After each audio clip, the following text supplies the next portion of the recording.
So this weekend, the 50th anniversary of SNL was airing, and they brought everyone back, and it just got me thinking it would be so cool to host SNL. That would be such a cool dream come true. Like you would host SNL. Yeah, I think I would nail my monologue. Like you would show up in the very beginning, do a cold open, and Yeah. And here's the thing: when you gave a little sermon at our church growing up, you had to do an icebreaker to get the crowd on your side, and you just walked up on stage and you're like, "OH." I got a feeling that would be met with crickets over in Hollywood. Small town Ohio church ate that one up, so that really worked out for you. I then. know. I don't think in California people would know what the crowd is to no do different after that. OH. I said. What would your monologue be on? No, that would be Riley saying, "How we doing today? Good." I said, I can't "How we hear doing today?" It's the most ridiculous thing. I'm sure it would be something like, so true story, back in 2016 when Steven Spielberg was getting ready to film Ready Player One, you're looking at one of the auditioners. Silence. I never heard back from him. What's that all about? Maybe you would bring up the fact that you used to be engaged. You start crying. I miss her so much. 2020 was a hard year for everybody. Yeah. Just because I had surgery on my T5. Yeah. It was a tumultuous season in my life. And then like the rest of the show and like all the little skits you're in, you're just like not emotionally present. Who would the musical guest be? Jonas Brothers. Yeah, I can see that. Ladies and gentlemen, Kevin and Nick Jonas. And guest star Frankie. Frankie's here I forgot too. their names. Where are their names? Jones Brothers. Yeah. Devin, Bo, and Rick. You guys don't think I could nail it though? Like I could nail the live from New York. It's Saturday night. Let's hear it. I want to hear your honest effort with an intro. Like a monologue or the intro? No, I'd love to hear a monologue. But Literally we don't have just that, those. We don't those have that words. much time. I want to hear you get the show started. And your face, like you're not half smiling. You're not like you are on stage announcing. Welcome back to the Good Joe Hunting Podcast. How you like them apples? I was okay. That was a great. No, you brought the energy there. good. You segue. messed the line. You didn't get the words right though. Wait, what are the lines? You're on SNL and you're like you're talking to the writers. I kind of want to plug my podcast. Yeah. I want to go off script here. Nobody cares about your podcast. That's why I'm here. I care. I care. My mom, that would mean a lot to her. So Okay, well, excellent segue, Riley. Nobody saw that coming. At least I know. not me. So our what we're watching segment today is going to be a little short. Well, it's going to bleed into our conversation because we've got some movie reviews coming your way. But I'm kind of carrying the what we're watching segment on the full weight of that because I'm the only one who watched a unique movie. Everyone else. that's one way to put I it. was watching TV. Yep, Riley. All he does is watch TV. Josiah just stares at the wall. I've been playing Dark Souls 3. How's Probably that dying going a lot. for you? It's great. I'm getting pretty good at the game. Anyway, I doubt that. So I only watched one movie, and it was a documentary. I had to watch it for a class, and it was called Wrestling Ghosts, and it's all about a mother and her husband, but it's about the mother who is just like she's having trouble parenting her kids, and it dives into her like the childhood trauma that she experienced, and it is a very sad movie, and I certainly teared up in several points. and so we're going to be doing a deep dive on it today. Yeah. This is the trauma episode. It literally, it almost feels like I don't know, like you're stepping into, like you're watching something you should not be watching, because it's literally this lady is having her like counseling sessions, and it's just like being recorded, and so it's just very, very personal and unscripted, and it's just her working through her trauma. So it Sounds very educational. no, it was good. Like it was, it was good as far as like it made me experience things or feel feelings, and I don't know, but it really just is like, wow, the vulnerability that she put forward, and then her husband as well, just allowing all this to be filmed was very, it's just, yeah, it was a lot. So anyway, that was the documentary that I watched. Yeah, energy's kind of low this episode. I'm not really feeling it. Just cut it. Yeah. Hey guys, I saw your most recent episode was 6 minutes long. Yeah. Yeah, it was just The cold opening was really good too. Yeah, I really felt it. What happened? Well, Reality. Noah talked about his recent watch, and it just didn't work. Would you recommend the documentary? I think you guys would probably enjoy it if since you're both counselors. Probably live it every day.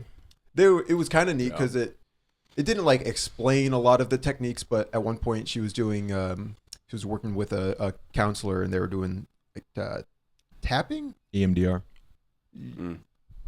bilateral stimulation. Well, she was doing something. It wasn't bilateral. It was just like she would go from tapping to tapping. That's like polyvagal or biggest tapping, stuff. And she was just kind of like talking through her stuff, and it was weird. You could like see her have like breakthroughs, and which is like great. Like she was in a better. It was like takes place over 2 years, and she seemed to be in a better spot at the end than she was at the beginning. Oh, that's good. It was very Like I said, I think you guys would like it for that reason, but it's just very emotionally heavy. Probably don't need to keep talking about it. Why'd you ask questions? That's what we do as counselors. We ask questions. Why are you still talking? Shut up. Tell me more. You keep talking about this trauma. I want to talk about Dark Souls 3. Yeah, let me tell you about the Deacons of the Deep. So this week, that was the only movie that you would watch besides our Captain America Brave New World, which we'll get into. But before that, Riley and I got to go to an early screening of Osgood Perkins' new movie, The Monkey. Noah wasn't invited. I didn't go because I wasn't invited. Noah was in a mood after watching his documentary. No, you guys watched that before I watched the documentary. You wouldn't have been able to go anyways. Riley for the record. No, for the record, I did not get an invitation. And we don't have to keep talking about it, but I was not invited. I said I'm sorry. I feel bad about it. So okay, I'd feel bad too.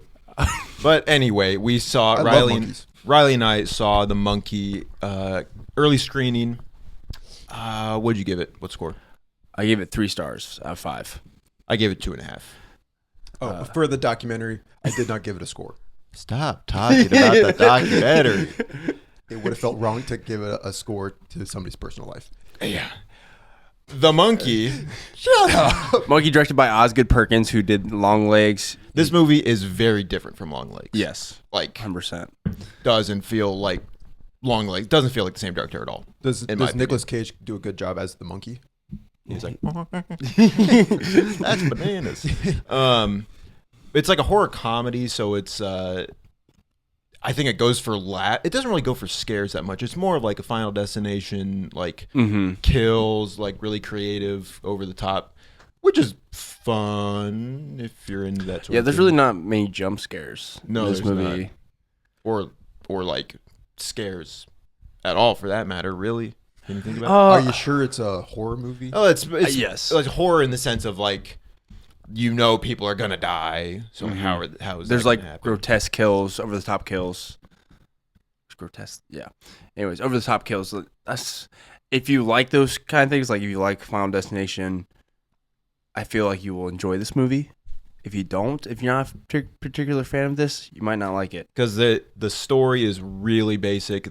There's really not much character development with any of the characters. I think one of our friends who we saw it with, pointed out, like, you don't really get attached to anyone. Yes. They kind of go for that with the main character and his son, but it's just like, nah. And all the characters in this movie do not feel real to me. and that was kind of hard to latch on. How so? What does that mean? The main character are two brothers, twins. Yes. And they just really go for the Dylan and Cole or Sweet Life of Zack and Cody dynamic, where one of them is a dweeb and the other one is cool with the ladies and everything, like a jerk, and he's a jerk, and he's like over the top. That's how me and Josiah are. Dweeb. Cool. What? And then we gotta settle this right now. There's in the trailer. There's a scene at the church, and there's a kid, like a teenage pastor. It feels like, and he doesn't feel real at all. Well, either. It's very much supposed to be like a funny role where he just is like cussing and not really saying anything coherent from the pulpit during like a funeral. It's supposed to be funny, and I guess it is kind of. It's kind of a funny like juxtaposition, but it's also like, it just feels random. And then there's, I feel like this movie is random. Yeah, I mean, and maybe that's kind of the whole thing, because the whole theme is like death, and death comes for everyone. Random, raw. Yeah, spork. Our friends that we saw it with, they were laughing the whole time. I think they really enjoyed it, maybe more than we did, just because it was like it's very dark humor. If I was brought along, what score do you think I would have given it? You would give it a 2 stars. You would give it worse than me. Yeah, I agree. For talking to our friends, they weren't the biggest fan of Theo James. I enjoyed Theo James. For some reason, like his voice, I think is really cool. It's funny when you said that night, and I agree with you. I think Theo James just kind of has a, everything's fine up here. Like he just kind of handled. What else has he been in? I don't recognize the Divergent series. Was that what? He was in Divergent. Yeah. Are we going to talk about Divergent today? Deep dive retrospective on the Divergent series. I don't know. He's also in the Gentleman TV series that your favorite director, Guy Ritchie, he produced. He made that movie. They made a TV show about it. News to me. But who's Guy Ritchie? I've seen the previews since the movie, and every preview is like, "Hello, brother, the monkey is back," and I'm like, that's just such a cool line. I think. No, yeah, I think Theo. Yeah, our friend Josh, he just was like, it bugs me so much when they get a good-looking guy to play a nerd in a movie, because they got Theo James playing he works at like a grocery store, but they only show like that in one scene, and he's like So he's supposed to be like a dorky, he's supposed to be, down in his luck, sort of. Because then he's like, they show him getting bullied when he was a kid, and those scenes they really go for laughs because he gets bullied by a group of like girls. I just thought it was not. I thought it was just like, and they put bananas on him, and he keeps the bananas on his head the whole way home. And it's still on his head when he gets home into the basement. And I'm like, there's no way you keep those bananas on your head that whole time. Gravity's going to do its job at some point. They're going to fall down. She-Hulk is in this movie. Tatiana, whatever her name is. Yeah, Miss Lonnie. She plays the mom. Didn't watch that show. Are the kills entertaining? Assuming we watched this trailer, you guys knew what you were getting into. Well, assuming you went there for the kills, is it worth watching for those alone? Yeah, if you're into those kinds of movies. Because I was going to say, it sounds like you guys aren't into those kind of movies, which begs the question: why did you go see it? Because it was an early screening. It was kind of a cool thing to do. I will say it's not like Saw necessarily, where they show the most gruesome details on camera. It's I want to play a game. Yeah, it's a little. It doesn't. It's not that self-indulgent. Yes, which I appreciate, because I'm not. I don't like watching deaths in gruesome detail. And some of the deaths are supposed to be funny. Yeah. Right. If it's a horror comedy, then yeah, I would assume. But I mean, if you're an empath like me, then death cannot be funny. I would have cried every time somebody died on screen. Did you say you were laughing during the documentary that you watched? I heard that too. No, that's messed up. Messed up. That's someone's life. Cancel him. Cancel his podcast. Cancel. Wait. What?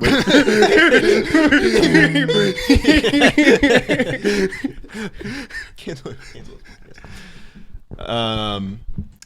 I really am curious if I ever do decide to watch this movie, if I would like it more because I kind of know what's Yeah. I'm going into. I think so. The benefit of the rewatch.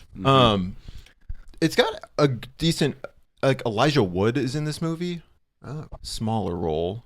that's all he really is doing these days. Is Yeah, and there was indie, maybe small role, nothing too. Osgood crazy. Perkins has a role in this movie. I thought that was a funny cut in Yeah. in his part of the movie. So Yeah, Does Elijah Wood die? you have to watch, find go out. watch. So Yes. overall, yeah, I think I'd give it to. I think that's a good point, though. I think I would enjoy it more in a rewatch. It's short.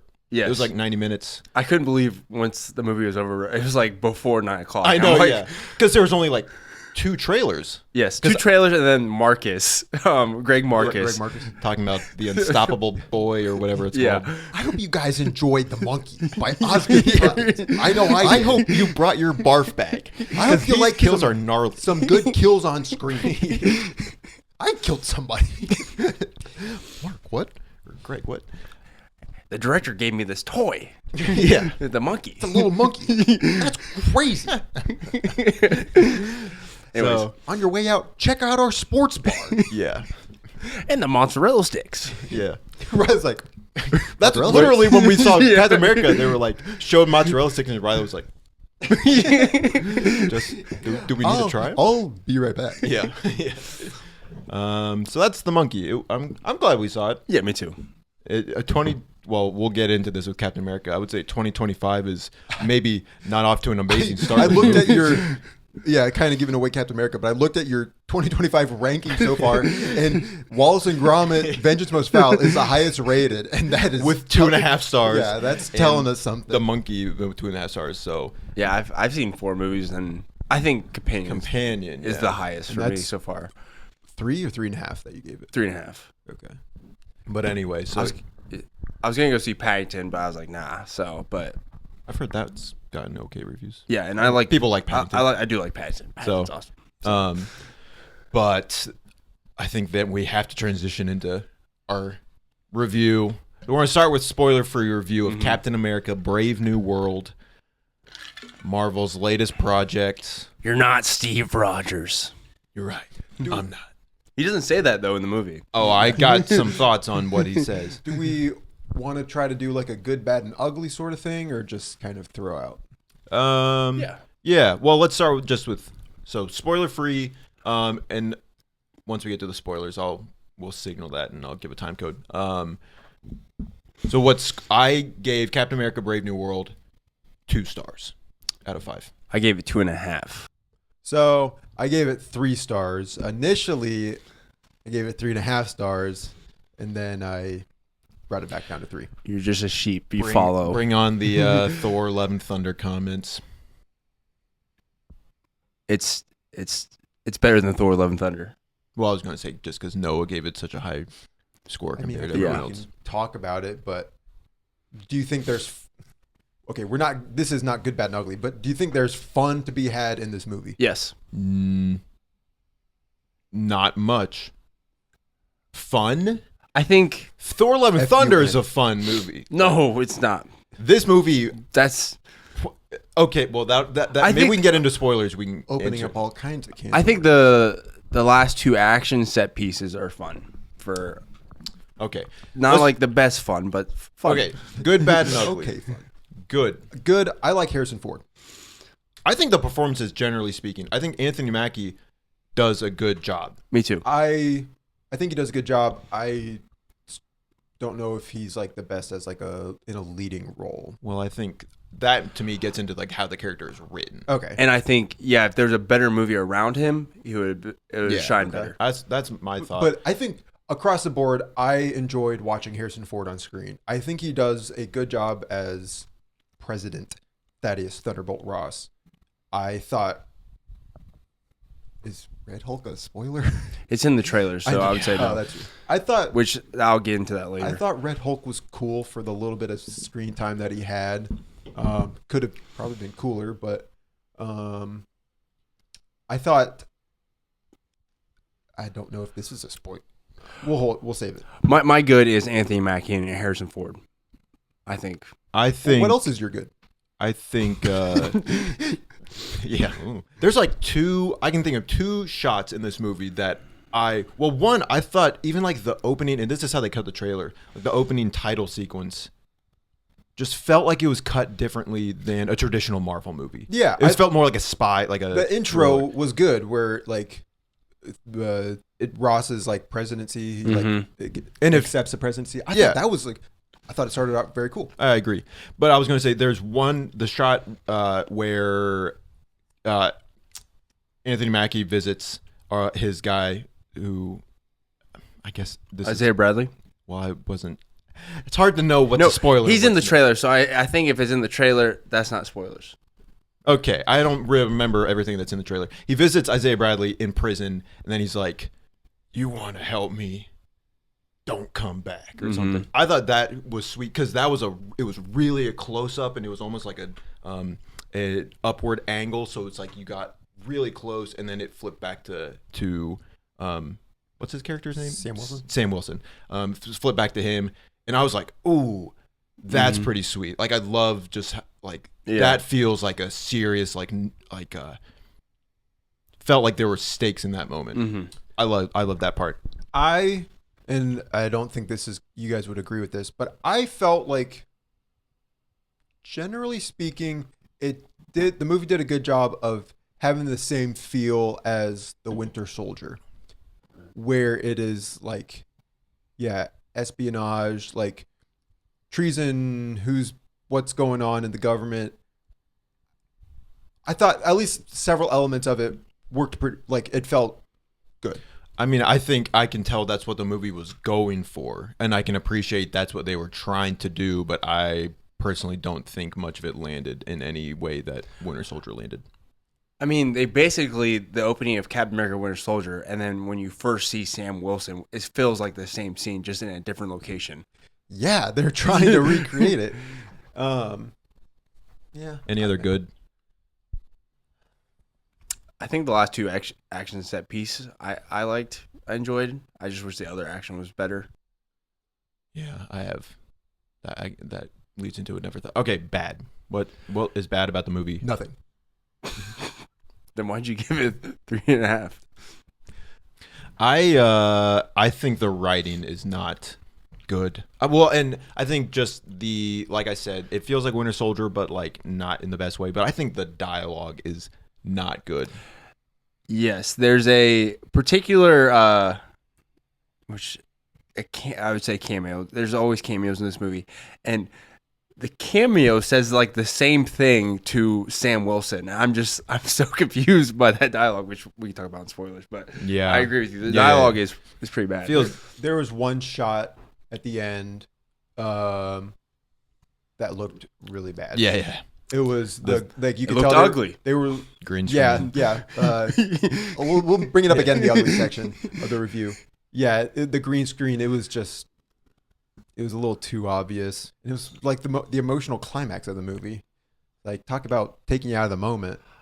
I think the trailers made this movie worse than it could have been because I feel like it's all leading up to the end of the movie with Red Hulk, and you know where the movie is going. Yeah, you're like, I haven't seen Red Hulk yet. I know he's coming up at some point. Because in the trailer, you visit the Celestial from Eternals, and I thought that was going to be the final set piece of the movie. So when that happens, you're like, oh, so the final act is Red Hulk. It kind of takes the wind out of your sails. Yeah. It's like, oh, I already know what's going to happen. The pacing was just a little off. I agree.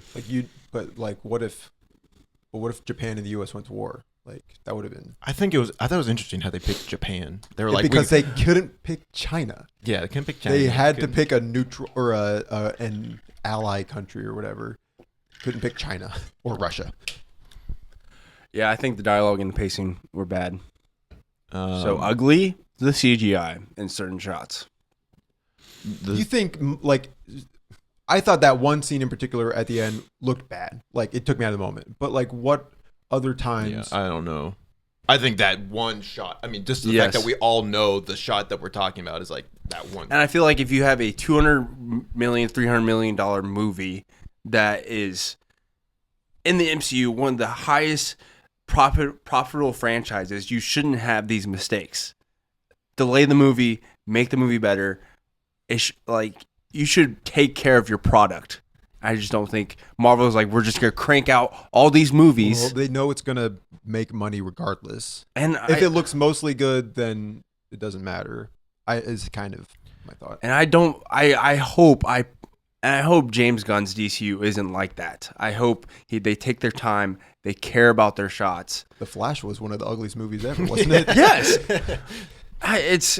It's crazy how much money they have, and they don't either delay the movie. That's why I'm okay with even though it hurts my soul that the Batman got delayed and Beyond the Spider-Verse gets delayed. Is like, I just want a good product. Mickey 17. I just want a good product, and I don't want these bad CGI shots. I don't want the bad writing. I want good movies. It's not superhero fatigue. It's bad movie fatigue. Boom. Put that on your T-shirt. Yeah. I think, and I would be interested to look up the budget or the budget for Winter Soldier in this movie. My guess would be that this movie had a lower budget. I would almost think the opposite, that Kevin Feige is trying to. He's like, we got to make Captain America do well, so we're going to put more money into it. That's what I would think would play out, how I think that would play out. But I felt like this movie feels so, every scene, besides maybe the final scene, and even that is just like, it feels like empty almost. Like every scene takes place in like an enclosed space where the world doesn't feel super populated. Well, I think if you look back on other MCU films, you would find that to be true a lot of the time. Captain America Civil War, in like the big Captain America versus Iron Man airport scene, like there's always some sort of line. It's like the airport was evacuated beforehand. Yeah. And like, these worlds. But I'm saying even in Winter Soldier, like there's the scene on the highway, and it just feels like a open space with people in the background, and then they're running through the building, the rooftops, and it just feels like a bigger world. Here, the fights are just in rooms. Like, well, maybe it just felt. I would say maybe they're trying to keep it contained, but at the same time, if your lead character can fly, then you really shouldn't do that. Yeah. Well, it's like they're trying to keep it contained because it's cheaper. That's what makes me curious about the budget, because like it would be cheaper to film something. For my quick research on IMDb, it said 180 million for Brave New World, 170 for Winter Soldier. But then you look, and then I did a quick Google search, and it says the first thing that popped up. It says no, the budget wasn't 180 million. It actually cost 380 million. That's big. Really? Between those I suppose it's been 10 years. Harrison Ford's like, if I'm coming on, you're gonna make it worth my time. I don't know. It just didn't feel. It just felt less like the world just felt less full than in other movies. And I don't know. Maybe that's just me seeing what I want to see in the other movies comparing to this. But we won't get into spoilers. Yep. Spoiler warning. 5, 4, yeah, 3, 2, 1. Jump to whatever the time code is. But you can like it and comment, and then you can skip to the next part. So do that too. Nice. Yeah. One thing I wanted to make a point about sharing this. And I've said this before, but it bugs me so much. And Marvel's really the only people who I can recall doing this. Is there's like intentional deception in the trailers. They did it with Endgame. They did with Doctor Strange Multiverse of Madness. And in this one, they're like, we want to make Captain America an official position in the U.S. military. Mm-hmm. That's what the trailer was. And then in the movie, it's in that same scene, it's we want to restart the Avengers. Maybe that was a rewrite. I doubt it. I think it was they wanted to save the reveal that they're starting the Avengers back up, which is fine. But like, you're like, that's just straight up lying to the audience. I know there's extensive research with this movie because Isaiah Bradley has like different hairstyles throughout. Well, I saw that Sidewinder, Giancarlo Esposito, was not in the original cut. He was added after the rewrites. Which they wasted him. Yeah. They didn't kill him, so maybe he'll come back in the future. Are they? They haven't brought back Shang-Chi? I was gonna say he and Shang-Chi, Moon Knight. he and Shang-Chi are gonna team up. Come on, Shang-Chi, let's get out of here. They set up all these characters and never bring them back, so I doubt he makes a return. He'll come back 15 years later, like Samuel Stearns did. Well, that's what one of the top Letterboxd reviews. They were like, this movie's pretty much a sequel to Marvel's three biggest projects: The Eternals, The Incredible Hulk, and Falcon and the Winter Soldier. Yeah, It's just I like the saw three that. most beloved projects. It's like, yeah, it's like why? And then it was like they brought Liv Tyler in at the end. It's just like, I don't care about this. I liked Tim Blake Nelson. I thought, Yeah, that was my other part that I thought he was cool. Was that he was like, "Don't you see? I'm the hero," or something. I thought the line didn't make sense, but I thought it sounded. It I thought didn't the make shot sense was that cool. he turned himself in. I didn't. he didn't turn himself in. Yeah, he did. Because he like went up and had the little monologue with Yeah. Sam. He did like Kevin Spacey in Seven. Yeah. I guess I thought Sam turned around. He's like, didn't he say something? He's like, it's only a couple minutes before the police come here to get you. It was after I guess I thought he he knew he had a few minutes to monologue. Oh, okay. Yeah, I guess maybe I calculated the probability of me getting captured. I think that trope or that aspect of his character is so stupid. Because like he's like, I've seen the future probabilities, but then in the fight scene where they first encounter him in that room, he uses like the little magnet ray to capture him. And it's like clearly that was doing a good job keeping him contained. Then he lets it off, and then he's like, the calculations. And that's why I got these henchmen to throw at you. And they immediately... They don't have guns. I think They have stun batons. his like super intelligence is a get out of writing like free card. Well, like, I agree. and I think that's dumb because there's no way he shows up like the army friend that Sam relies on throughout the whole movie. He just shows up to where he's at, and he's like, "I know you're about to tell Sam about the gamma radiation, and I'm gonna stop you." Yeah. Like, how does he know who that guy is? Because Probability. No, it's a get out of writing jail free card. I agree. I thought his character design was cool. Like, Yeah. I thought he looked like a leader, other than his forehead is supposed to be bigger. But I thought the CGI in that at the end kind of looked dumb when he turned himself in. really, Yeah. that didn't bother me as much. I didn't. I would have liked to see him do more. Yeah. You guys won't get this reference, but Sam Wilson is Naruto, like Naruto. So in the anime series Naruto, he like talks his way out of like he fights the bad guys, and then at the end he just talks to the bad guy, and the bad guy's like, "Okay, I'm gonna become good now." You're talking about the final sequence. And that's Sam. He's done that a couple times now, where he talks his way out. That's why he's our Captain America, because he's a Well, talker. I he's not like fighter. Sam Wilson as Captain America. I just hope he doesn't he can't talk his way out of everything. He's going to talk Doctor Doom off that ledge. Yeah. Please turn back to But me. he's Please also turn back he to was me. a counselor, so He's I do like, appreciate that. I wish you'd step back. He was from in that the Winter ledge. Soldier. He's like counseling. He has a counseling group for. Oh, that's that's right. true. I forgot about that. Yeah. I mean, the whole time you're like, and they talk about this.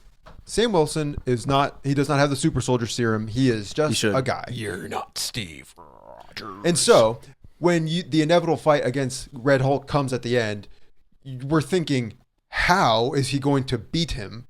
And they have like some cool stuff, and they actually show him like cutting Red Hulk, and he's bleeding, which is like, I appreciate it when they show some blood, because it feels like they don't like to do that anymore. But then after the rescue team comes and they're like, is he down for good? No. Red Hulk gets back up, walks over. Betty wouldn't want you to do this. And that's the rest. That's and then how the fight resolves. cherry blossoms. Yeah. fall. Don't you remember? You and Betty used to come here. I do remember. Thank you, Sam Wilson. I did like that fight scene. I just have my problems with it because there's no way someone without super soldier serum would survive or do some of the things that Sam Wilson did. Which that's kind of like suspend your disbelief. But when Red Hulk swings that pole, as strong as Red Hulk is, and he stops it with his jetpacks, with his arms. His arms really break. Well, it's one. What kind of hell? It's one thing to suspend disbelief, but when that's like such a huge point of the movie is that he doesn't take the super soldier serum, then it's like, well, then you have to be pretty smart about how he's going to make up for that. Which difference. I think they did well sometimes, but other times there's like no way.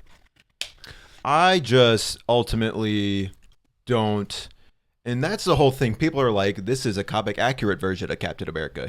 Like the Falcon becomes Captain America in the comics. It's like, that's great.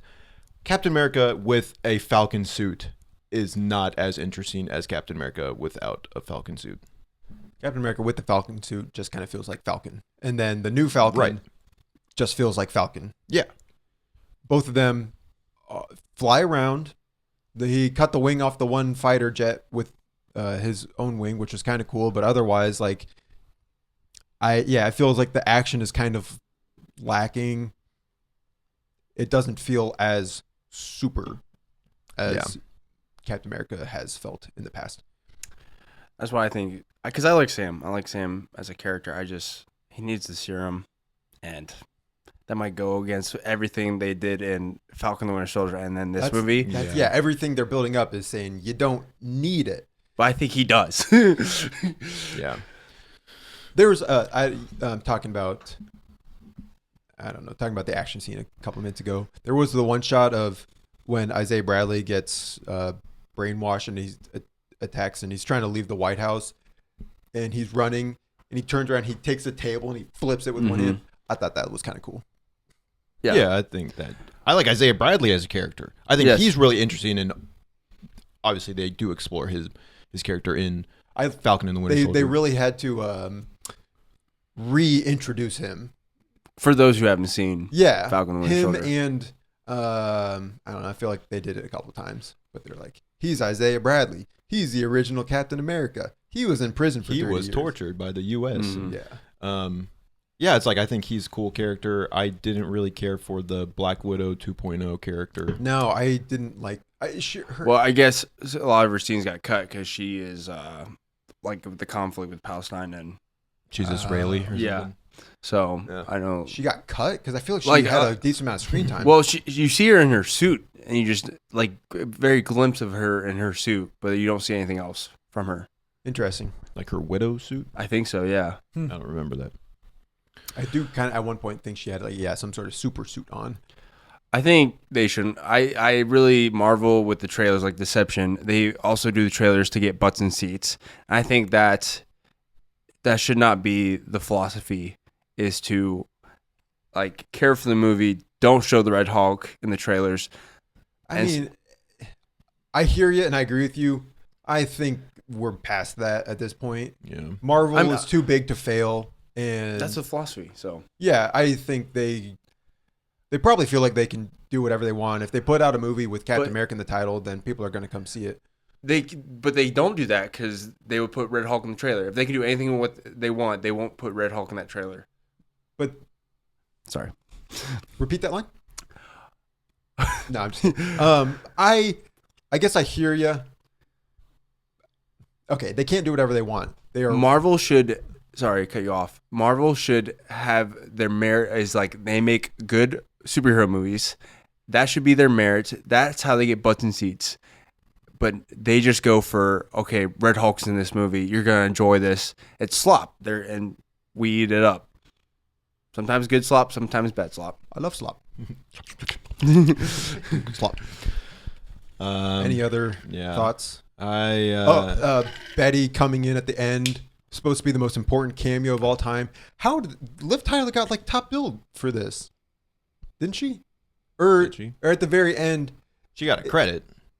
Okay, I guess I don't always know the difference between how is it like credited like they show like I don't know Anthony Mackie with Liv Tyler, and I thought that kind of implied top billing. I mean, sometimes I think. Okay, either way, I think as a final thought, the final credit scene, the after credit scene is like really bad. It was really good. No, it was a really good after credit scene. I don't even remember what. It was Sam going to the leader, and he's like, "What does he say? What about the others?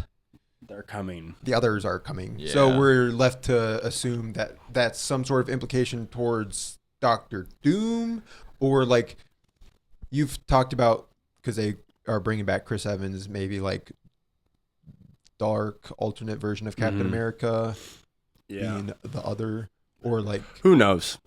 I don't know. I don't know if Marvel knows. Yeah, truly. They should have had that credit scene after they listed all the actors, like the mid credit scene. That should have been it, because I was like, they're just gonna make us wait for a crappy post credit scene, and I was right. You were right. Man, what a bummer. You were like, I should have got the mozzarella stick. Yes, This wasn't worth Greg it. Marcus, you're my leader. We're starting a brave new world together. Yeah, for sure. Okay. Well, if you saw Captain America: Brave New World, let us know what you thought of it. Scored you give it out of 5? Tell us if we should do more movie reviews, because honestly, this conversation has gone on longer than I was anticipating, which is I thought it was good. kind of cool. We started with movie reviews. One of our first episodes with Deadpool and Wolverine. Yeah, and we haven't done one since the last Marvel movie. Yeah. Okay. Switching gears, we're gonna be doing a bracket. Let's go. I haven't done a bracket for like 10 episodes. What was the last one? The characters? No, my It was my your movie themes. Movie theme. Okay. But that was a shorter one. That was a still short- like yeah. 32. So, I have compiled 62 entries. We're doing 62s.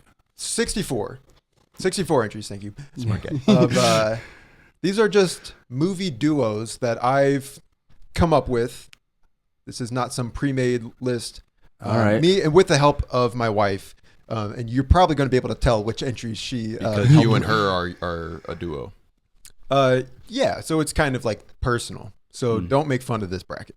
Please do not make fun of this bracket. What? I won't. I will. Don't make fun of this bracket the way I made fun of your bracket Yeah. all those months ago. Yep. So yeah, 64 different movie duos ranging from all different sorts of movie genres. And I tried my best to not pick the obvious choices. Wallace and Gromit, not on this list. Batman and Robin, not on this list. Frodo and Sam, not on this list. Tried to do some deeper cuts. Okay. I don't want us to be able to predict the winner. Okay. Sherlock I don't Holmes and know. Watson? Not on this list. They were on the original list, but then I replaced them with a deeper cut. R2D2 and C3PO. Yes. They are. They are not Yes. on this list. They are. I don't know how they got in there. Okay. Oh, I already know one of them. We'll see if Josiah's right. If you, I don't know their names, though. Sam Wilson and Red Wing. Pirates of the Caribbean. let's get into it. And this might take a while because there's 64 of them. I'm So excited. first we have Merry and Pippin, Lord of the Rings, Yep. against Colt Seavers and Dan Tucker from The Fall Guy. The Fall Guy. Ryan Gosling and Ugh. I mean, I like their banter. Yeah, the movie but, references. definitely Merry and Pippin. I would agree. You haven't seen Lord of the Rings. I've seen the first two. The third one is the best one. I know it's on my. I'm gonna watch it this year. Okay, next up, Mia Thermopolis and Lily Moskovitz from The Princess Diaries versus Robin Hood and Little John.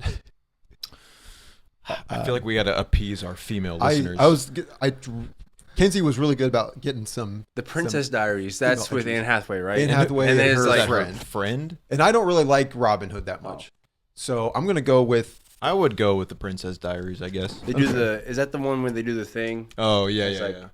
Changing the fate. Yeah. Yeah. The Trying on different It might be, whatever. No one at this table has actually seen the Princess Yeah. Diaries. but it's better than Robin Hood. I don't like Robin Hood. Okay, Harry Dunn and Lloyd Christmas versus Pintel and Reggetti. Those are the Pirates two. of the Caribbean. Yeah, definitely. oh. You don't know how to read. You get points for trying. You get credit for trying. Yeah. Harry and Lloyd. That's a good. I mean, that is a matchup. good dynamic. I gotta make sure the pirates get some representation. That's the only pirates on the list. No. So I wasn't sure if you were gonna have the two from the Murtaugh and Mulroy. Yeah. I almost did, but Yeah. Riley doesn't know. Sorry, Mr. Perfect. I forgot you ever made a mistake. You ever made a mistake? Yeah. Harry and Dunn and Lloyd Christmas is when he drives the motorcycle, he's like, Man, pull over. I gotta pee. Just go, man. or the gloves. Oh yeah. I don't know. Maybe I'll go with Harry Dunn and Lloyd Christmas. I'm surprising No, myself. I would go with Pintel and Rigetti. I would go with Harry. Okay. Fair enough. Next up, we got Neil and the protagonist from Tenet Mm. against Sean and Ed from Shaun of the Dead. I do like Neil and the protagonist. I like Robert Pattinson, and I remember Hunter Yeah. had really reflected positively on Neil's character.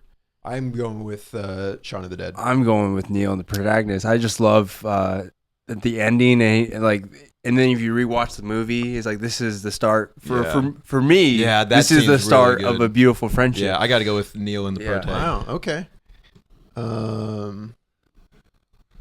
We got Brendan Huff and Dale Dobeck, stepbrothers, against Charlie Hinton and Phil from Daddy Daycare.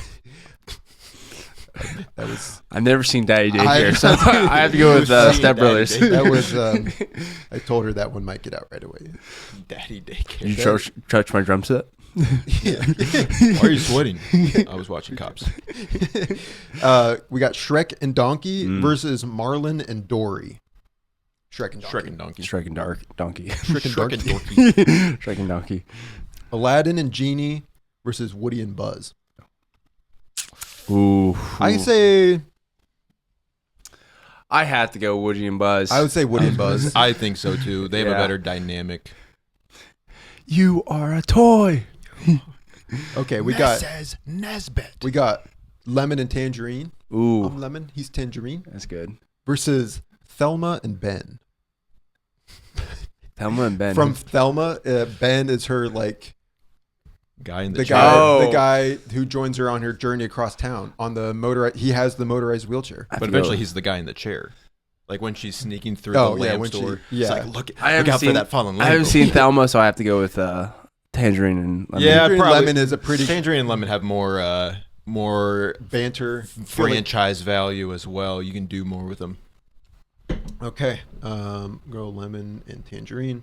We From got- Bullet Train, did we say from, that? Yep. from Bullet Train. From Bullet We Train. knew who it was. Lee and Carter, Rush Hour, Oh, versus Harold and Kumar. Okay. get Harold Kumar out of here. Lee and Carter. Are they going to the top? That's that so far. Okay, we got Nick Cage and Javi Gutierrez from The Unbearable Weight of Massive Talent Oh, that's good. versus Marge and Norm Gunderson from Fargo. I mean, Marge Marge and Norm they're goals. got They're couple him goals. got him the Arby's. Is Gonna make you some eggs, Margie. is that the only Nick Cage character on this list? I don't remember. Because I thought you were going to do Ben Gates and Riley. yeah, Poole. that's what I was thinking. I don't know. I would go with. I haven't seen Fargo in a while, and I liked how they talked about Paddington and their favorite movies, and I'd go with them. I'm going with Norm and Marge. I'm going with Norm and Marge. We got to get some power couples on this list. There's a couple of couples. Thor and Loki versus Gamble and Hoyts from the other guys. Is that The Rock and No, that's is that Mark Gamble- Wahlberg? and Mark Wahlberg and, Oh my and Will Ferrell. goodness, Wait, who's the first one? Thor and Loki. that's a tough one. I do like Will Ferrell and Mark Thor Wahlberg. has never been my favorite character, and his dynamic with Loki has not been my favorite. So I'm going to go with Gamble and I was Hoyts. going to say I would like Thor. I don't think there's anything quite special about him and Loki that compared to. They're brothers. Well, I think in the first two Thor movies, they're not the best, but I do like in Infinity War when Thor sees Loki die and just like that emotion. Yeah, Oh, that's really good. that's kind of the end end of their dynamic. Then, yes. because he dies. I'm But- going to Loki go with has his own show that Thor's Gamble- in. Gamble But and the Hoyts. other guys is, if you're a lion and I'm a tuna, I'll swim out in the ocean, freaking eat you. A lion? I'm going with Gamble and Hoyts. When you piss, it sounds feminine. female body inspector. Get out of town. And then he throws the little river band CD out of the window. He just pulls the CD out. He's like, always have little river band. We got Mark and Johnny from The Room versus Jay and Silent Bob.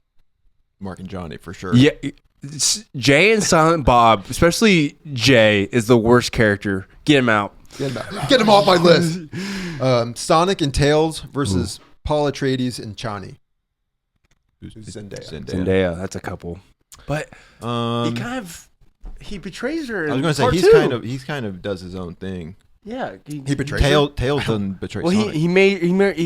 He's gonna marry Florence Pugh for the houses. I kind of forgot about a lot of the. If he did details. Stilgar, because Sonic and Tails. Yeah, Sonic and Tails. Yeah, that's my vote as well.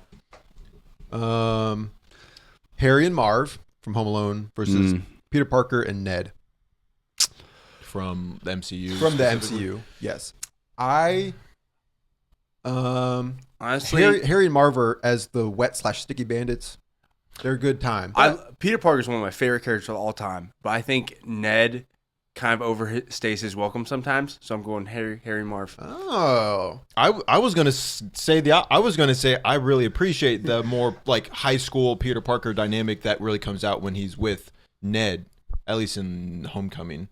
But I would probably go Harry and Marv. Harry and Marv. Wow. Marv, what are you doing with that crowbar, Marv? Okay, we got John Patrick Mason and Stanley Goodspeed from the Ladies and Gentlemen versus Mark Zuckerberg and Eduardo Saverin. They don't make a good couple. Let's cut the chit chat, a-hole. He's the only real life person on this list, I think. Hey, Mark. That's Mark. He's wired in. Oh, he's wired in? Yeah. Yeah, that's a good scene. But maybe they're definitely The Rock. Yeah. Okay. Because he betrays. That's not a good duo. Betraying. Everybody it can be good in the sense of they're good rivals or something. Okay, we got Moana and Maui versus Jenko and Schmidt from 22 Jump Street. Jenko and Schmidt. They have a more Moana and Maui. I think I've said before, Moana is like, I love that movie, but Moana herself is not a very dynamic character. Maui's great. I really like Maui, but I would say Maui's the protagonist. Yeah, because he changes more. I would say for a duo, I would go Jenko and Schmidt, though. Okay. Dude, parking that handicap spot. That's awesome. Okay, moving to the next side. C-3PO and R2-D2 versus Indiana Jones and Dr. Henry Jones. I don't really... R2-D2. I like R2-D2. C-3PO. I don't like C-3PO. And I thought Indy and his dad's dynamic was the best part about that movie, so I would go. But what if you like R2-D2 because you don't like C-3PO? Kind of R2-D2, his like R2-D2, quiet presence is magnified by the fact that C-3PO won't shut up, and so like he speaks too many languages. No, I'm going to go with Indiana Jones and Henry Jones. I love a father duo, but when I think of duo with Indiana Jones, I actually think more of Short Round. I could have put in, but I didn't. But when I think of duo, I think of C-3PO and R2-D2, so I have to go with that. Okay. Do you see yourself as Indiana Jones and John as... A little. You see yourself as C-3PO and me as R2-D2? You're wearing yellow right now, so... Oof. Cyborg relation. Okay. Mary-Kate and Ashley Olsen versus Jules and Vincent from Pulp Fiction. Mary-Kate and Ashley are twins. I've never seen Pulp Fiction. Got to get some representation. It's a good movie. That's Uma Thurman and... Or no, that's... it's John Travolta. Royale with cheese. Yeah. I need to rewatch Pulp Fiction. I'll go Mary-Kate and Ashley. Let Kenzie have some representation on this list. Okay, Mary-Kate and Ashley Olsen are moving on. Up against R2-D2 and C-3PO. Okay. We got Emmett Brikowski and Wildstyle versus Mike and Sully. Mike and Sully, I think. Mike and Sully is a good duo. Sorry, Chris What Pratt. was wrong with your old car? That was a little short. Okay. Lumiere and Cogsworth from Beauty and the Beast versus Legolas and Gimli. Legolas and Gimli. Riley's never seen the third movie. Never thought I'd die fighting side by side. But he throws him in the second movie. How? Yeah, that's true. How can he be a good friend if he's throwing him? How about dying fighting side by side with a friend? I like That's a line Riley would like if he'd seen it. Okay, Caesar and Maurice from the Planet of the Apes. Maurice is like his best friend. yeah. Run. And then Barbie and Ken. Barbie Are Ken. Caesar and Maurice actually like a duo? I mean, they're friends. They're close friends. By the third movie, like Maurice is like the one that shares the best friend. I'm doing Definitely say Barbie and Ken. Yeah, Barbie and Ken. Okay, Very fun It's, on-screen dynamic. that's fair. And you got two. You can do Toy Story 3 or Barbie. That's true. Wow, you're smart. I am. Thank you. Who voiced Ken? Don't tell me. Don't tell me. He's the play Batman. What's his name? Robert Pattinson. Good man just died. Michael Keaton. Yeah. Okay, Mario and Luigi versus Ricky Baker and Hector from Hunt for the Wilder People. What a strange. I said there's some Face-off. deep cuts. It's definitely Mario and Luigi. I like Ricky Baker and Hector. I think that Ricky that Baker. dynamic that they share your from not seeing eye to eye to being relying on But this one is each the other. best duo. I think we need some New Zealand representation on this. What? I would agree. We already got enough Italian Ricky representation. Baker, you are now 14 years old. You are a teenager and you're as good as gold. We have Eggsy and Harry Hart from the Kingsman. Ooh. Is that Colin Firth's? Yes. Yeah. Taron Egerton and Colin Firth versus Scooby Doo and Shaggy. Ooh. Like, let's go investigate the food court. Scooby and Shaggy. Scooby and Shaggy. I Yeah. love the Kingsman, but Scooby No and question Shaggy. about it. Yeah. I mean, think about. I'm specifically referring to the live action. Yeah, specifically the second movie. There is no other way They're to. like totally having a montage in there without us. Okay, we got Matilda and Miss Honey versus Bill and Ted. Bill and Ted. When I was writing this, I was like, "Sorry, Kenzie." Ms. Honey, isn't there not like the villain? Is there not? Mrs. Trunchbull. Oh, I've not seen Matilda. I thought like I the think old Miss lady Honey was is the like villain. her like mentor figure. What number am I thinking of? 69, dude. They're making their way to the top of this Yeah. list. I almost replaced them because it's like they're in a shoe-in for the win. I really tried to make it like Yeah. don't know who's gonna I win. like this. Lilo and Stitch versus Larry Daly and Theodore Roosevelt. That's We've talked about Night at the Museum a funny amount. Like that's not a super well recognized trilogy, but we bring it up. I don't know what I'm going to do tomorrow. how exciting. That quote is again. No, but yeah, with the other one, I mean, I've got to go with Lilo and Stitch, I made but a voice, Larry. I wouldn't be upset if I you guys voted I mean, as far otherwise. as the dynamic, I mean, I haven't seen the second or third Night at the Museum, at least not in recent memory. I don't know how much of a duo they are. I think they have a good dynamic when they interact, but you guys are allowed to define duo however yeah. you choose. I would go with Lilo and Stitch. I mean, Lilo and Stitch is a classic as well. That's fine. Would you have voted otherwise? No, I agree. Okay. We got Rocket and Groot versus Ricky Bobby and Cal Naughton Jr. Hey, Rocket, you mind if you slingshot me the next time? Well, if I slingshot you, then how am I going to get slingshot? Yeah, you're you're right right. about that. Uh, Rocket and Groot. Rockin' Group. Yeah. Will Ferrell's in so many like buddy comedies Yeah. is kind of Does it well. just easy to add to the list.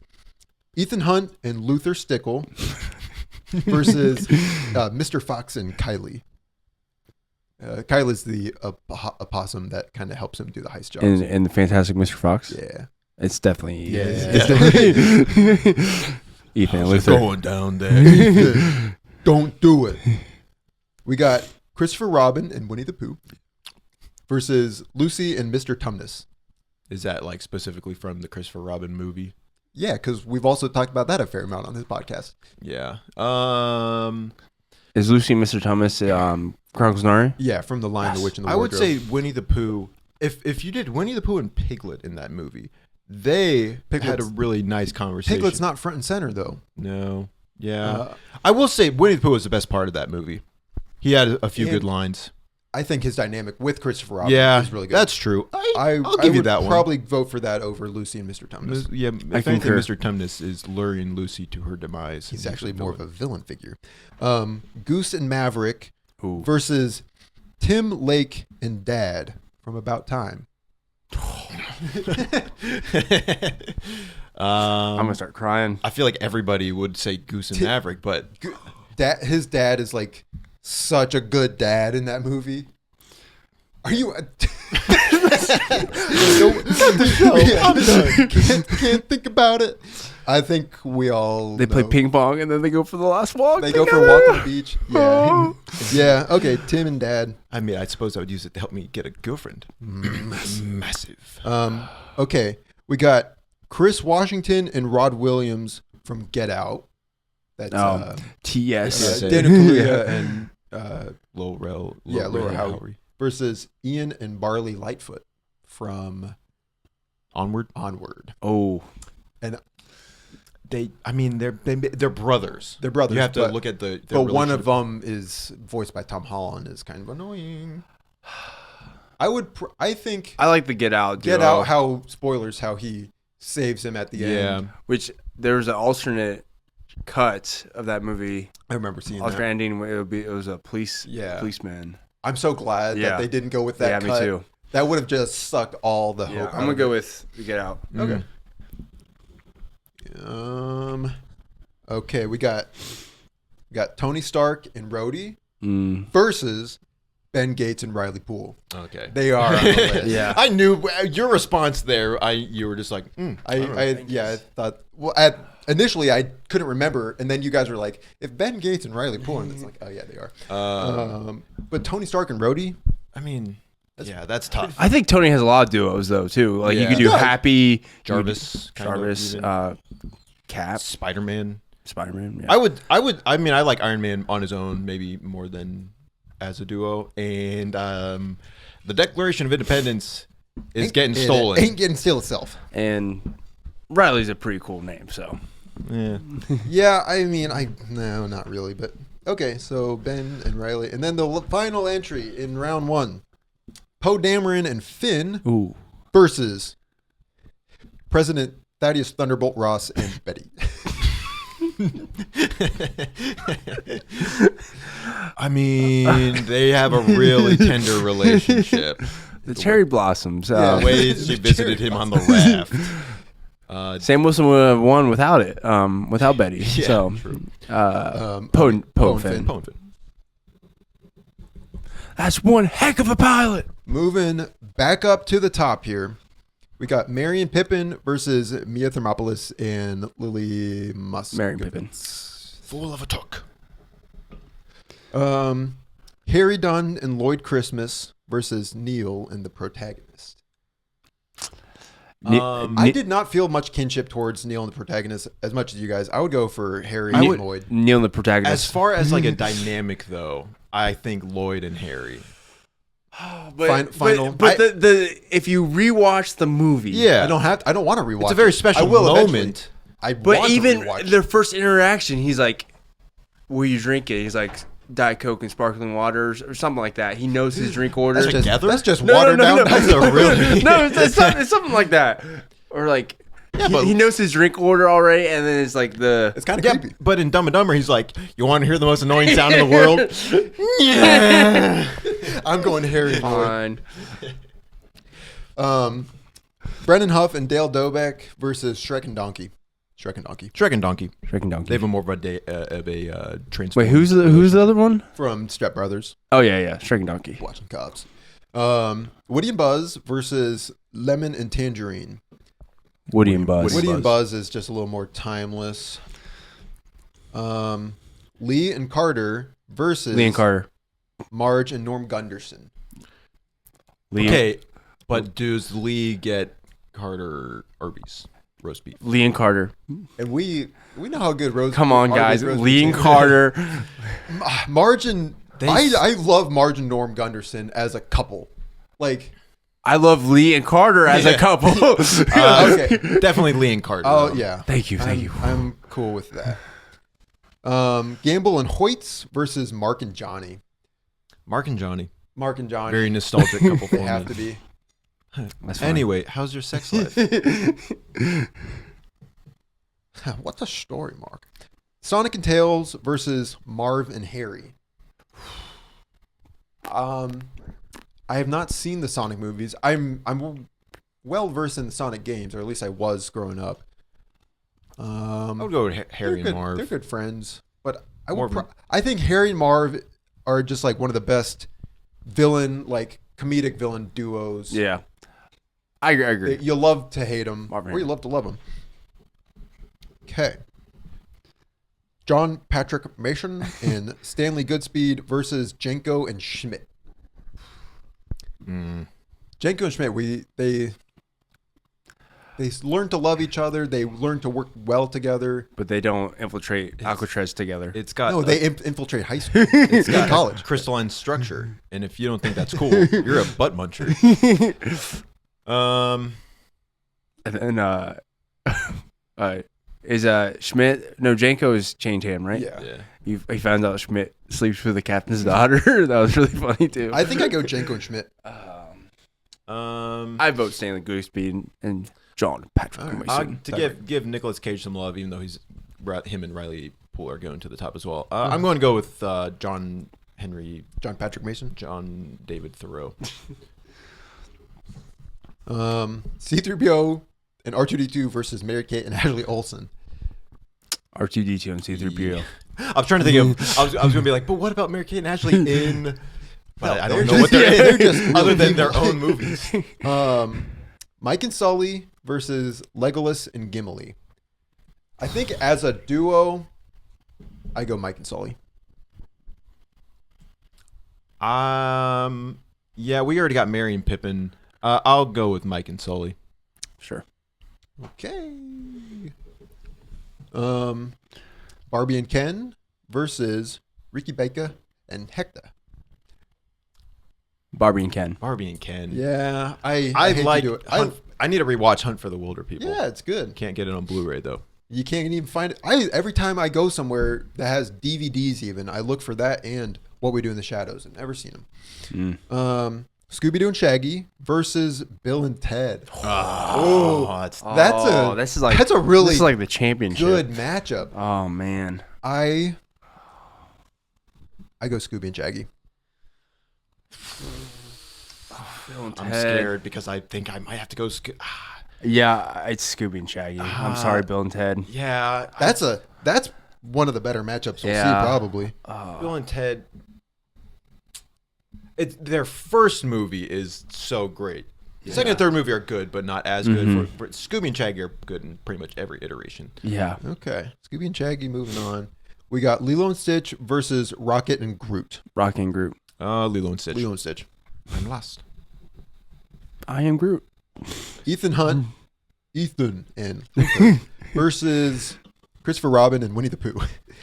Ethan and Luther. Ethan and Luther. We'll give you that one, Riley. Thank you. Tim Lake and Dad versus Chris Washington and Rod Williams. Riley's like, say that second one again. I can hear you over my tears. Dad. Wait, versus who? Chris Washington and Rod Williams from Get Out. No. It's about time. It's about time. It's about time. Tim and Dad. Yeah. It's about that walk on the beach. They're making it far. Go home and watch that movie now. Ben Gates and Riley Poole versus Poe Dameron and Finn. Someone's got to steal the Declaration of Independence, and it's not Finn and Poe. Okay. What would these be? The semi? No, this is the one before the semifinals. Quarterfinals. Merry and Pippin versus Harry, Don, and Lloyd Christmas. I go Harry and Lloyd. I think so. Merry and Pippin they're fun and they're a good duo, but I don't. If it were Sam and Frodo, I don't like to watch them as much. I would go Sam and Frodo. That's why But since you Harry and Lloyd thought that far ahead, Harry and Lloyd. Okay.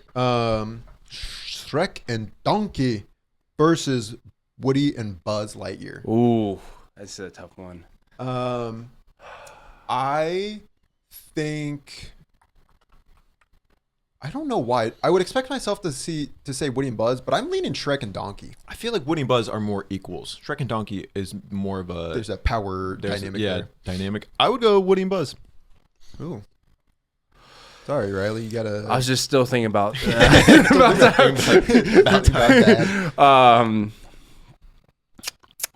I have to go Woody and Buzz. Okay, Yeah. that's Tough. fair. Tough to pass. Lee and Carter versus Mark and Johnny. Lee and Carter. Come on. But you have to sell us. We haven't seen the second and third Rush Hours. And there's only one room. So Lee comes to America in the first one.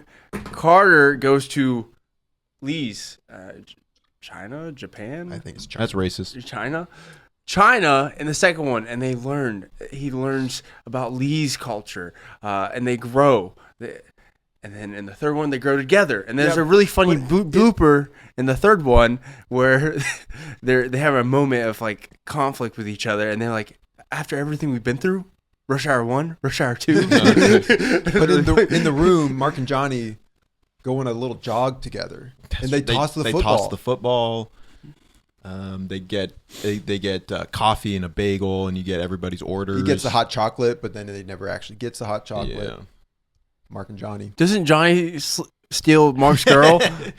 Yeah, but They do, but that's part of their dynamic. No, that's not a good find duo. out that- Lee and Carter would never do that. They would die for each other. I think if I'd seen the second and third Rush Hour, No, I don't could do this to Lee and Carter. Mark Right. You understand the words that come in my mouth? Lee and Carter. Mark and Johnny, they mean a little more to me than Lee and Carter. You know what, Riley? You got a birthday coming up. Happy early birthday, Lee and Carter.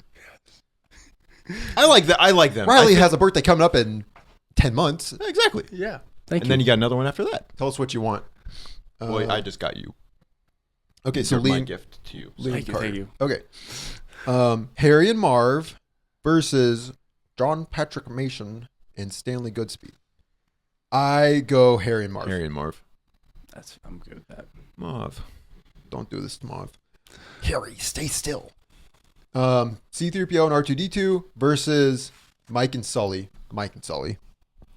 C-3PO. C-3PO, R2. I just really don't care for C-3PO, and that brings him. You're that wearing duo- yellow. Yeah, I guess. Barbie and Ken versus Scooby and Shaggy. Scooby and Shaggy. Scooby and Shaggy. Okay. Easy. They're making it to the top. Lilo and Stitch versus Ethan Hunt and Luther Stickle. Ethan. Stickle. I think I really like Luther and Ethan. I think they work well together. They've been through 8 movies together.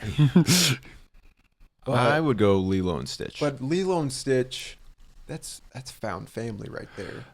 I'm fine. I'm good with that. Okay, Lilo and Stitch, and then Tim and Dad versus Ben Gates and Riley Poole. I gotta Talking about a duo. Yeah. I'm thinking the Declaration of Independence. Yeah, I love when Riley's like, "Oh, you don't know this?" yeah. I know something that you don't. know. The time change wasn't Daylight savings wasn't invented until okay. Ben Gates and Riley Poole. Mm-hmm. Okay. Semifinals now. Yeah. Harry Dunn and Lloyd Christmas versus Woody and Buzz Lightyear. Woody and Buzz. Me. I guess I probably go with you. Yeah, friend and me. Also, this is not the semifinals. It's Elite 8. It's the Elite 8. Okay, or Woody and Buzz. Well, Woody and Buzz. Okay. Woody and Buzz. Okay. Lee and Carter versus Harry and Marv. 3, 2, 1. Lee and Carter. Got a friend in Lee. Yeah, Lee and Carter. Yes. C-3PO and R2-D2 versus Scooby-Doo and Shaggy. Scooby-Doo. It's got to be Scooby and Shaggy. Yeah, it's gotta be Shaggy. Sorry. They're best friends. Like so wait. Lilo and Stitch versus Ben Gates and Riley Poole. Ben Gates and Riley Poole. Okay, I need to be honest. Like, I love Ben Gates. I love those movies. But they do make a good duo on their own, where Ben is kind of all serious and Riley's kind of just Come on, Ben. Take a breather. loosen up. Loosen up. Wear some bootcut jeans. That's a good idea, Riley. I think I will. As far as a duo, probably Lilo and Stitch. You say Ben Gates and Riley Poole. Ben Gates and Riley Poole. I love Lilo and Stitch, but my heart is actually leaning towards Ben Gates and Riley Poole. Let's go. I mean, in their defense, Lilo and Stitch never sold the Declaration of Independence. Josiah and I picked each other's opposite Letterboxd top 4 movies on that one. That's true. Imagine that. Semifinals. Woody and Buzz versus Lee and Carter. The Final Four. Shut up. New Buzz, Lee and Carter. I'm just staring at you. There's only one right answer. And these are two brothers that have gone to war and they sang war together. And that's Lee and Carter. Come on. I really liked them in Rush Hour. Woody and Buzz, the problem with Toy Story is that there's too many movies. And in the fourth movie, they're not really that good together. Actually, it's one Letterboxd score or review somewhere said they really did not know what to do with Buzz Lightyear after the first movie. And I kind of feel like that's true. In the second movie, he rescues Woody, but they're not really in many scenes together. In the third movie... And guess what? In Rush Hour 1, 2, 3, it's about Lee and Carter. Okay. It's about Lee and Carter! All right. Man, I didn't know who was going to make it to the end. Scooby and Shaggy versus Ben Gates and Riley Poole. I think we go Scooby and Shaggy. It's got to be Scooby. It's got to be Scooby and Shaggy. Okay, so we have Scooby and Shaggy versus Lee and Carter. Riley, I need you to be honest with yourself in this moment. It's Scooby and Shaggy. I gotta be Scooby honest. and Shaggy. The winner of the Breaks my movie heart. duo bracket is Scooby-Doo and Shaggy Rogers. Wow, that was fun. I did not know. Specifically from Scooby-Doo, And live action Scooby-Doo Scooby-Doo 2, 2, Monsters Unleashed. Amazing movie. They're doing a montage without us. Yeah. dude. 8 stupid times. Yeah, yeah, 8 stupid times. Dang. Okay, that was fun. I feel happy just thinking about Scooby and Shaggy Yeah. in that movie. They I'd just- watch those again. Yeah, they're so good. It's you guys. And you know what? It's great that you had several Nicolas Cage examples on that list because we're doing Nicolas Cage trivia. Are we? I didn't remember you announcing that last week. Yep. This is the trivia that doesn't matter. Well, I it guess- does I matter. guess that It you doesn't can matter to you. Yeah. Noah's 2, Riley's 1. Riley has 2 wins. So, do you have a movie picked out if you win? Yeah. Riley's got 2 wins. Noah's got 1. So even if Noah won, Riley and I both have 2 wins. So we would go face off next week. So Noah's just playing to help me win at this point, and I appreciate that. That's why I weighted all these questions towards Noah. Just kidding. All right, 5 questions and a bonus. Question number 1. Nicolas Cage has been nominated for 2 Oscars, one for his leading role in 2003's adaptation, and the other for his leading role in what 90s movie? Noah. Raising Arizona. That is incorrect. What? Riley. Leaving Las Vegas. That is correct. Ah. Wrong verb and state. Yeah. All right. Riley's got 1. Okay. Well, Question number 2. How, in the name of Zeus's butthole, did you get out of that cell? This is a line from Nicolas Cage's character in The Rock and is an example of the eccentric and intense line delivery people have come to expect from Cage in his movies. In Vampire's Kiss, what children's song does he deliver? Noah. the alphabet song? That is correct. The Oh, alphabet. yeah. A, B, C, Darn it. D, H, I, It just goes through the whole Yeah, I thing. know. I darn it. All right, 1-1. Question number 3. Nicolas Cage has 6 movie credits in 2023. The Retirement Plan, Dream Scenario, Sympathy for the Devil, The Old Way, The Flash, and what dark... Riley. Renfield. That is correct. Dark comedy. I where didn't he's hear dark. about any of those other movies. Dream Scenario, the one where he's like in people's dreams. Oh, yeah. Okay, he's like a professor. The Flash. Yeah, okay. I heard. Yeah, the other one. But yeah, 6 movie credits. That's a lot. Trying to make that money. Question number 4. National Treasure is an amazing movie and features Ben Gates' iconic line, "I'm going to steal the Declaration of Independence." In National Treasure 2, Ben Gates commits a crime. Noah. He kidnaps the president of the United States. That is correct. Played by Bruce Greenwood. Greenwood. Yep. Kidnaps the president. All right. Wait. 2-2. 2-2. Oh, interesting. We'll see how this goes. Question number 5. Nicolas Cage was famously slated to play Superman in Tim Burton's Superman Lives in the 90s before the project fell through. but that role was ultimately still canonized in 2023's The Flash, where Cage made a small cameo as the Man of Steel. However, this was not Cage's first credit as Superman. Riley. Teen Titans Goes to the movies. That is correct! Let's go! Woo! Yep. Good job, Riley! You did it! Wow, you got that. You knew that one. Yep. Nice. Yeah, he was Superman. I Teen Titans Go to the Movies. Given 3 more seconds, I would have got that, I think. Yeah. I just wasn't as quick on the draw. Good job, Riley. Riley wins trivia. Bonus question. Bonus question. What famous and recently infamous movie director is Nicolas Cage's uncle, who helped jumpstart Cage's acting career with roles in Rumblefish, The Cotton Club, Peggy Sue Got Married, but not The Godfather Part 3? Oh. No. Francis Ford Coppola. Yep. Yeah. Oh, that's his uncle? Yeah. I know that. Man. Congratulations, Riley. That was close. Oh, that was good questions. Good trivia. Man. So do you have you win, what is it, season 4? Yeah. Season 4. I'm going to do it. Harry Potter I'm going to do it. in the Chamber of Secrets. I don't want to watch Harry Potter. I'd be fine to watch Harry Potter. You have to watch the movie I choose, though. Maybe you could choose Scooby-Doo. we were just talking about Scooby that. 2? I was like, about time. I just watched that When? last year. I haven't seen it in a while. I get to choose whatever I want. And you'd rather me not choose Harry Potter 2, Chamber of Secrets? I don't want to watch Harry Potter. They are long. Josiah can watch Harry Potter. I could choose the Super Babies 2. The worst rated. We grew up watching that movie. Did you really? We actually got it from the library. We would get it from the library. We probably watched that movie like 5 times. John Really? Voight is in it. Wow. Man. That's why we're credentialed to have a movie podcast. Yeah. So, What's the movie? You don't have to pick a bad movie. It can be any movie that you've been wanting us to watch. But Harry Potter, huh? I just Okay. Do you got a movie?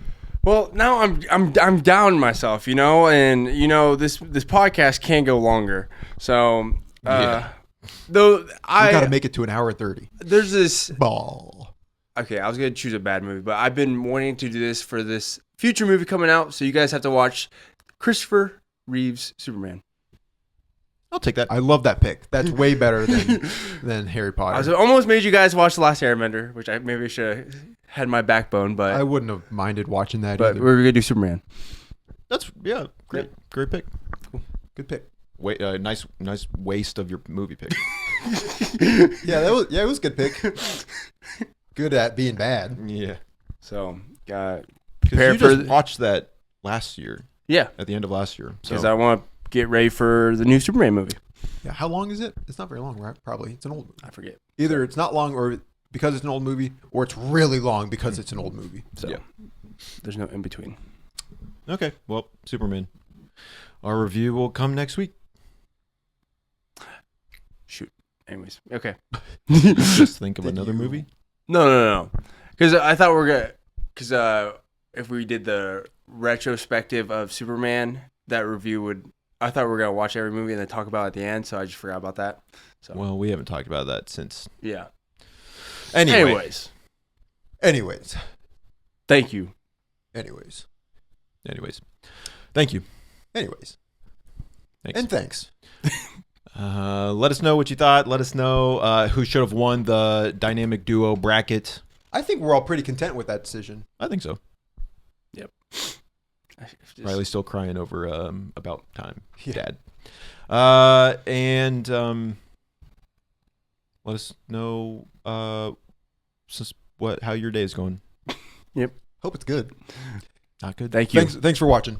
Thanks for watching. See you in the Bye. next one. Peace. Bye. Peace.